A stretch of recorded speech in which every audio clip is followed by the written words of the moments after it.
ছাত্রলীগ আন্দোলনের গতিবিধি পর্যবেক্ষণ করার জন্য, আন্দোলনে স্পাইগিরি করার জন্য। 18 জুলাই যখন কথা বলি যে ভাই এক দফার বিকল্প নাই, এক দফা ছাড়া এই জাতির মুক্তি নাই, হাসিনা পিশাচ হয়ে গেছে, হাসিনার পতন ব্যতীত আমাদের মুক্তি নাই, প্রত্যেককে জেলে যেতে হবে, তখন বলে ভাই আমরা তো এক দফার জন্য আন্দোলন করি নাই, এটা কি উচিত হবে?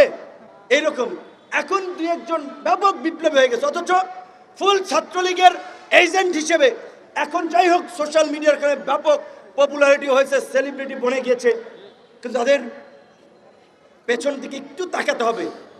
হঠাৎ করে চরিত্র বদল করলেই বদল হয়ে যায় না।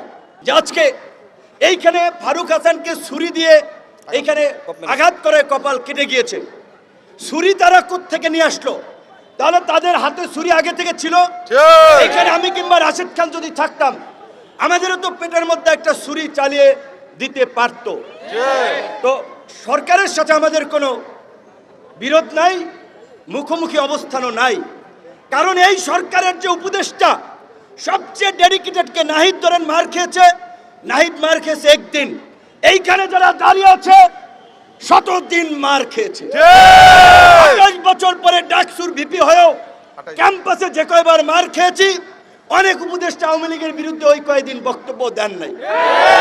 অবশ্যই আসিফ এবং নাহিদ তো আমাদের সহ আন্দোলনকারী, আরো অনেকে, মাহফুজ সহ সবাই আমাদের ঘনিষ্ঠ, আমাদের সহযোদ্ধা সহকর্মী, একসাথেই এনআরসি এর বিরুদ্ধে আন্দোলন করছি, ডাকসুতে নির্বাচন করেছে, তারা ছাত্র অধিকার পরিষদের সাথে ছিল।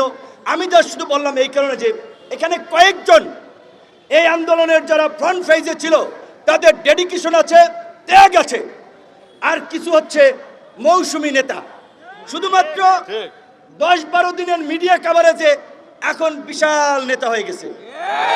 তাদেরকে ঢুকাইছিল ছাত্রলীগ আন্দোলনের গতিবিধি পর্যবেক্ষণ করার জন্য, আন্দোলনে স্পাইগিরি করার জন্য।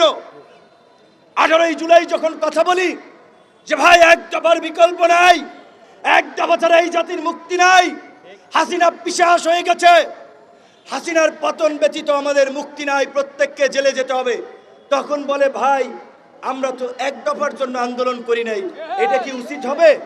এইরকম এখন দুই একজন ব্যাপক বিপ্লব হয়ে গেছে, অথচ ফুল ছাত্রলীগের এজেন্ট হিসেবে এখন যাই হোক সোশ্যাল মিডিয়ার কারণে ব্যাপক পপুলারিটি হয়েছে, সেলিব্রিটি বনে গিয়েছে, কিন্তু তাদের পেছন দিকে একটু তাকাতে হবে। হঠাৎ করে চরিত্র বদল করলেই বদল হয়ে যায় না।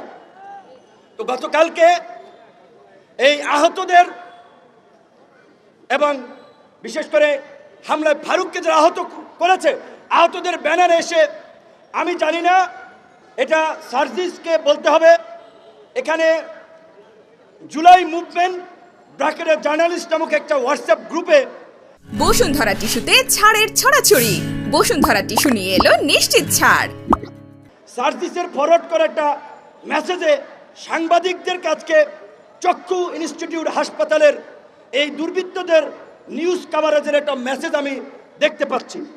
এটি যদি সঠিক হয় তাহলে গতকালকে থেকে সার্জিসের সম্পৃক্ততা নিয়ে যে অভিযোগটি এসেছে সেই বিষয়ে সার্জিসকে পরিষ্কার করতে হবে, কারণ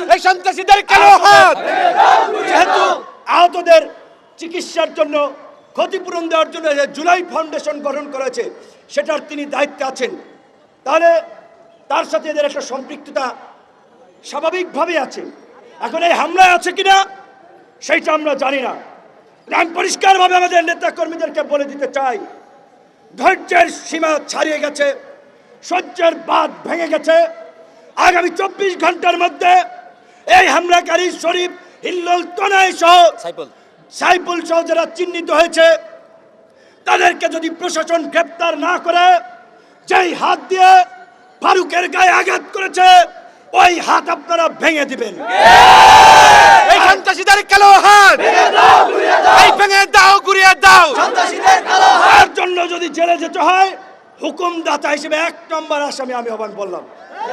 কিন্তু এখন যদি আমাদের রক্তে ভেজা বাংলাদেশে এই অধিকার পরিষদের নেতা কর্মীরা গত 7-8 বছর ধারাবাহিকভাবে যে লড়াই সংগ্রাম করেছে, রক্ত দিয়েছে, এই রক্তই আজকে বিপ্লবের প্রেক্ষাপট তৈরি করেছে।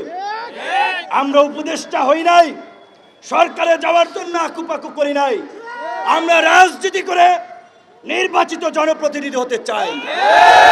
এই সরকারকে পরিষ্কারভাবে বলেছি, একমাত্র রাষ্ট্র পুনর্গঠনে সংস্কারের প্রশ্নে একমাত্র গণ অধিকার পরিষদ ব্ল্যাঙ্ক চেক দিয়েছে।